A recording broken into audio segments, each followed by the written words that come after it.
Hello, good evening. Yes, good evening, Papa Jack. Galing ha.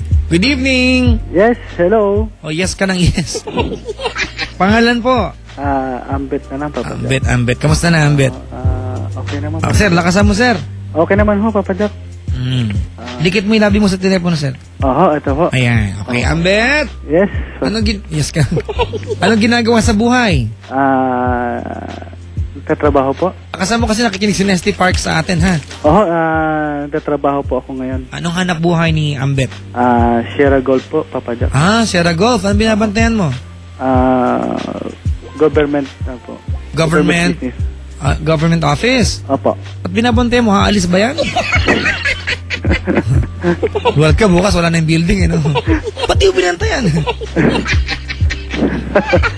Isa pong security guard, Sierra Golf po si Yes. Si Ambet. Ambet! Oho. May anak na? Meron ho, 2. May asawa? Isa po. Isa? Oo. Ay, sasagot Anong problema? May konting problema lang. Lakasan mo. May konting problema lang. Ayan, di mo labi mo sa phone para hindi kita awayan. Dali. Gusto na kasing makipaghiwalay ng asawa ko. Sa'yo? Oo. Bakit? Teka lang, mukhang- kailan pa nag-umpisa yung ganyang issue na gusto niya makipaghiwalay? Ito lang ho, Papa Jack. Ito man. Kami ng, bago kami umuwi ng province nila. Okay, ano yung dahilan niya? Bakit niya hiniling na maghiwalay kayo? Masyado na ho siya nasasaktan. Anong klaseng pananakit ang ginagawa mo sa kanya? Minsan ko lang ho siya napagbuhatan. Oh, kailan to kailan? Matagal na ho yung Papa Jack, wala pa ho kaming anak. Recently, ano nangyari? Bakit na ulit-ulit? Naulit ba ulit yung pananakit mo? Hindi po, pinalo niya ho kasi ako. Then, gumanti lang naman po ako. Anong gumanti ka nang? Nang pinalo niya rin ako, di pinalo ko rin ho. Parang kang bata, pre. Normal lang yun sa babae. Ano ka ba? Oo, kaya lang masakit po. Ha? Kami kung talaga, di ba? Mag-away ka, paluin ka, talagang magagalay ka, di ba? Patulang kung ganun. Oo. So, nag-away kayo? Oo, Kailan yung huling away nyo? Ito lang po, itong araw po na to. Ayan. Nakikipaghiwalay. Ganito, sa mga mag-asawa, yung physical na pananakit, pag hindi mo sinadya, naitulak mo, ang tingin niya pananakit yan, di ba? Opo. Pero kung hindi mo sinasadya, amuhin mo sa mag-sorry, kain kang tawad. Kasi hindi maiwasan niya, pag nag-aaway kayo, di ba?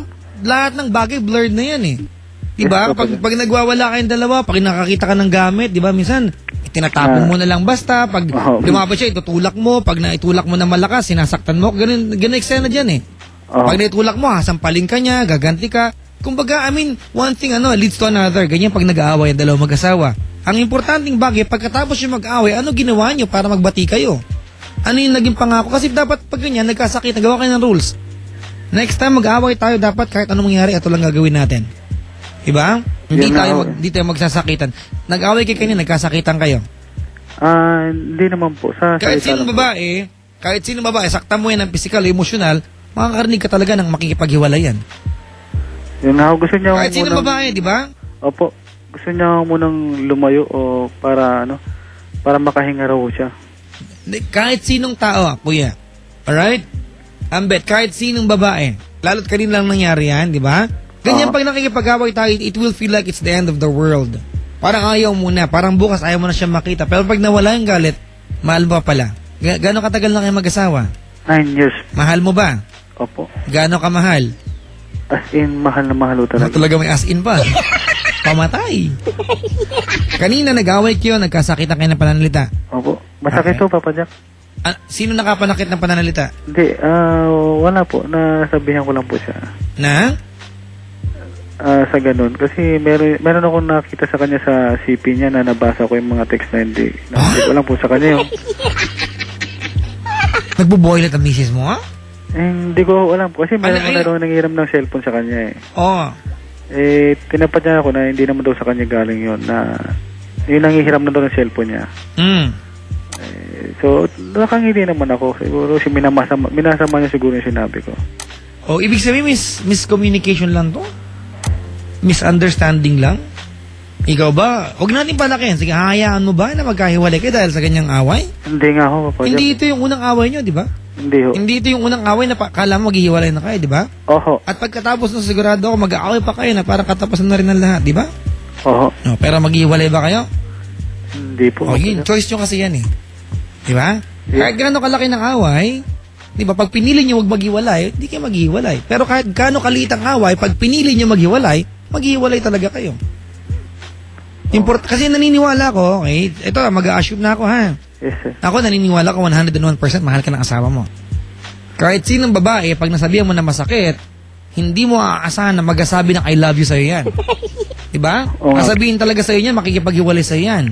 Iba na nga ho siya, kaya sabi ko sa kanya, sana magbalik yung dating ikaw. Hindi kailangan gumawa ka ng paraan. Kasi ako naniniwala ko, Ambet. Yes. Ganito mga kaibigan, kapag feeling nyo nag-aaway na kayo, sobrang kayo mag-asawa, lalo ikaw lalaki, balikan mo yung araw na naliligaw ka sa kanya. Diba? Halimbawa, kanina sinapok ka ng asawang babae, diba? Nagalit ka, diba? Kasi lalaki ka, ba't kasi sinasampal, diba? Oo.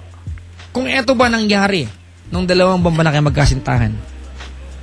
Hindi ho. Gaganti ka ba? Hindi dahil nakita mo na ang kaluluwa ng asawa mo, may kamot na sa tiyan. Diba? Hindi mo na ipaparamdam sa kanya kung gaano siya kahalaga at kung gaano siya ka-espesyal. Nagkakaganyan yung asawa mo kasi intindihin mo rin, diba? Oo. 12 oras ka na sa trabaho. Opo, tama. Siya nasa bahay lang. Nagtatrabaho din po siya. Nagtatrabaho siya. Opo. Okay, ibig sabihin, mas marami yung pagkakataon na wala kayo sa bahay. Yes, Papa Jack. Okay, naniniwala ko mga kaibigan na ang away is a form of communication. Away, di ba? Kasi may mga bagay na pwede mo lang sabihin pag nag-aaway na kayo. Na hindi mo pwedeng sabihin pag nilalambingan kayo. Di ba? Na pagkatapos na kayo marirealize mo, oo nga, no, sinabi niya sa akin, siguro talaga nararamdaman niya. May punto ba tayo, kuya? Naiintindihan mo siya sabi natin? Opo, naiintindihan ko po, Papa Jack. Okay. Ganito gawin natin. Ano ba yung gusto mangyari ni Ambet?